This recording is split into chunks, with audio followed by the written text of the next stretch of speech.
What is going on, you guys? Only one more sleep until the game of the year. The Springboks have dropped their team. I am here to analyze it. And if you're a South African, you know that I'm going to give you my somewhat objective Kiwi perspective on this team. I'm going to call it how I see it. And I'm going to just not bury the lead here. I think that on paper, this team is stronger than the All Blacks. Oh my goodness, did I really just say that? I did. It is absolutely stacked with World Cup winners. I will hasten to add that this game will not be won on paper. It is going to be won in the trenches, in real time, in that cauldron, Eden Park. But let's go through the team here. Not too many changes. You know, Rassie and Razor Robertson have taken a similar tack where they are putting the trust in the hands of the guys who have been there and done that. Yes, there are some more hyped up, hotter players out there right now, trendsetters. But both of the coaches have looked at a body of work over time. These are decisions that are made based on 3, 4, 5 years of form. Number 15, Willie LaRue, being chief amongst them. Apalele Fasi is a more popular flavor in the past 12 months. But Rassie's gone back to what he knows for a fact will work. That's why there's no changes in the front row. Not much to discuss there. Oxen Che, Malcolm Marx, Thomas Tutoy, rock solid. And dare I say that the most mouth-watering marquee showdown in this whole game is the battle of the front rows. Now, for a lot of people, especially rugby casuals, you know, the scrum, the set piece, the lineouts, that might not be the most interesting part of the game, but I think this is a rare exception where that is the box office. We want to see how these scrums are going to go against each other, and you look at that big New Zealand front row, right? Ethan de Groot, Cody Taylor, Fletcher Newell, Mighty Williams coming off the bench, Tyrell Lomax, probably the best scrummaging prop in the All Blacks coming off the bench. I mean, boy, that is just dynamite. So a rock-solid front row there for the Bokke. But some interesting observations to make about 4 and 5. Eben Etzebeth is out there. Most capped Springbok ever. You knew he'd be starting for a game this big. I'm just a little bit surprised that Ake Snyman is nowhere to be found on the bench, and that is because Rassie has opted for a 5-3 instead of the 6-2 or even the 7-1 that he could have gone for. I know, I think 7-1 was unlikely, but, you know, there was a chance that maybe you have Reinach on the bench. He's your backup halfback. You have Andre Esterhuizen out there who can actually cover the loose forwards, and then you go with 6 forwards. But that's not the case here. So I do think that Snyman is sort of the casualty there, but Ruan Nordke has been in pretty good form. I think that Etzebeth is going to be instrumental in the Springbok attack. He has those long, rangy limbs, and if you look at when he played his best against the Wallabies, he was getting offloads out the back door, creating space for the backline. More than any other player in the forwards, he was actually crashing the ball up and managing to get the little kind of Sonny Bill Williams-esque offload away, and that was putting that Tony Brown-coached backline into space when everything was clicking. Are the Boks going to be able to do that on a wet night in Auckland? Well, I think that the fortunes of this very, very good, flat-out amazing, actually, Springbok backline is going to be dependent on numbers 6, 7, 8. That's what I think. I think that the loose forwards hold the key to the backline, because as we have talked about till we are blue in the face on this channel, the Achilles heel for the Boks this year has been the attacking breakdown. That's not an opinion. That is backed up by facts, cold hard data. The Bokke are turning over way too much pill when they're hot on attack. Uncharacteristically so, by the way. Not something I expect from the Springboks. And they need to get the best out of Marco van Staden this week. Now, he is so good at hitting the ball up. He is so good at getting over the gain line. And he does some brilliant stuff at the breakdown. He has also conceded about 5 breakdown penalties in the last couple games against Australia. Those numbers are way too high. In fact, you could argue that ill discipline at the breakdown was what let the Aussies get back into the game at Ellis Park in Johannesburg. So it's important that 6, 7, and 8 work together really well. Of course, Pieter-Steph du Toit, one of the greatest players of all time in any position from any team. Yep, high praise, but, you know, fight me in the comments if you don't agree with that. He's going to make a huge difference. He needs to have a big game at the breakdown. God, does it get better than Peter Steph du Toit against Artie Savea? I mean, that's as good as it gets, in my view, in terms of entertaining rugby. But Sia Khaleesi was a little bit touch and go. You know, he did pick up that knee injury against Australia, missed the last game in Cape Town. The irony, of course, is that Peter, Steph, and Sia were out for the game that they won. They weren't available in Cape Town, and yet the Bokke went back to basics and they got the W.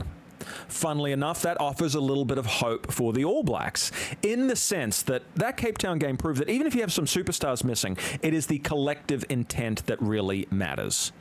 And if you look at that performance from the Boks, even though it was a little unconvincing, a little underwhelming, in my mind, it also never really felt like they were going to lose in Cape Town. And that just came from a connectivity between all the players, numbers 1 through 15, and just a general sense of pressure that they were exerting on the Wallabies, and a sense that they were all on the same page compared to the week before in Johannesburg.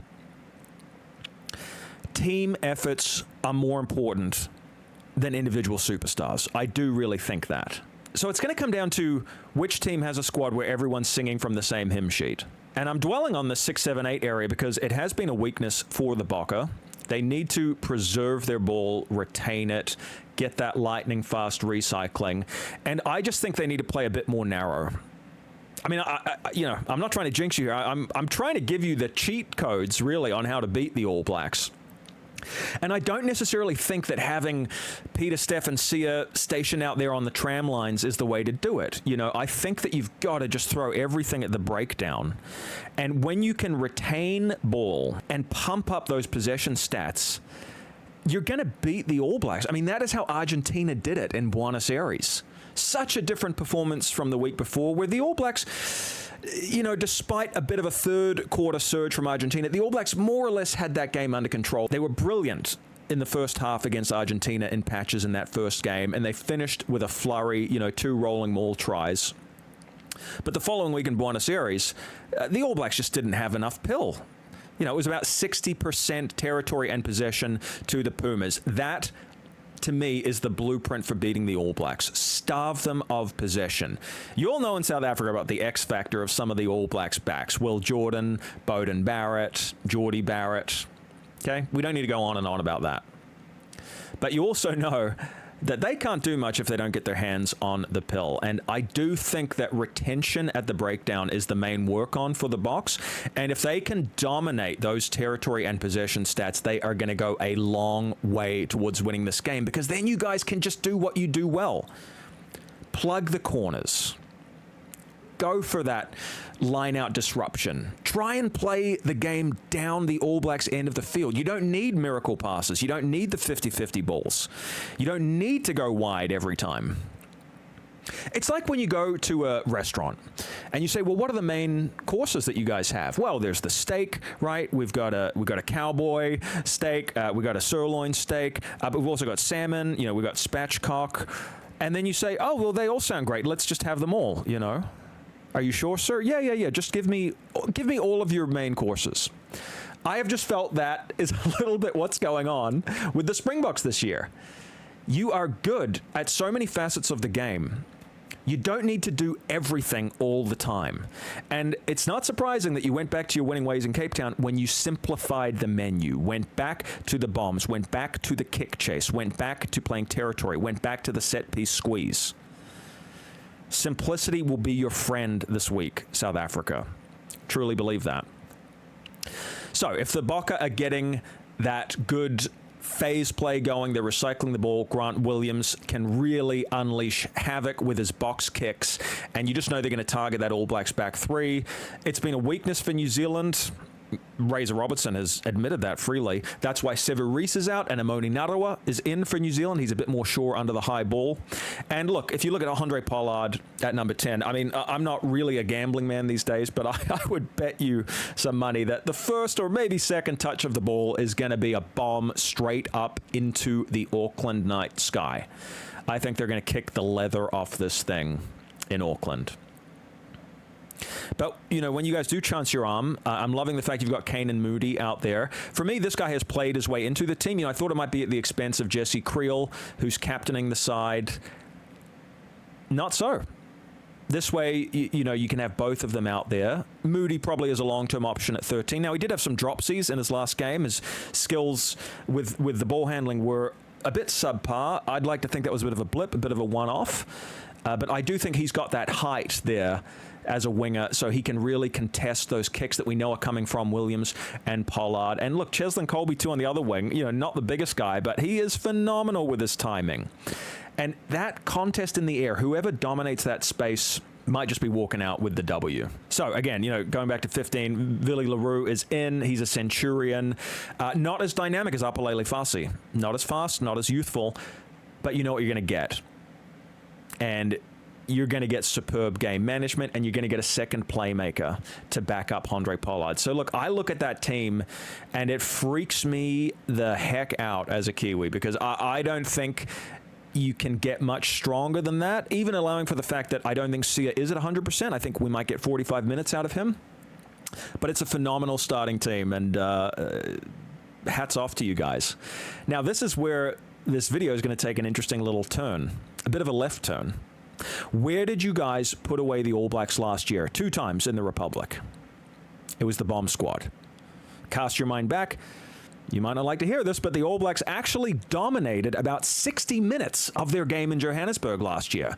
They were dictating terms to the Bokke until they really weren't in the last quarter, and that was the theme of the year for the All Blacks, unfortunately, the fourth quarter fade. I look at your forward pack coming off the bench, and I don't want to jinx this for New Zealand, but I think I prefer the Kiwi bomb squad. When you look at Bowen Fenter, good player, not many caps there. You look at 16, you look at 18, okay, solid, good players. But it's a bit different to seeing, a Malcolm Marx coming off the bench. Even a Bongi Manombi, who's not here this week. Quagga Smith, he's sensational. He's going to come on and make an impact. And we have a guy similar to him, not at his level, don't get me wrong, but similar stature, similar ability to turn the ball over. I'm talking, of course, about Duplessis Karifi, who South Africans might not be too familiar with, but I think you will get familiar with him in coming years. He's the closest thing we have to an answer to Quagga Smith.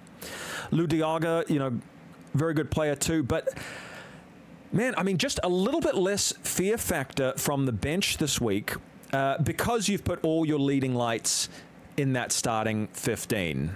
And I think if you can dominate, control the game, make the All Blacks chase the score to a certain extent, you're going to go a long way towards winning it. So it might not be that you win it with a late surge.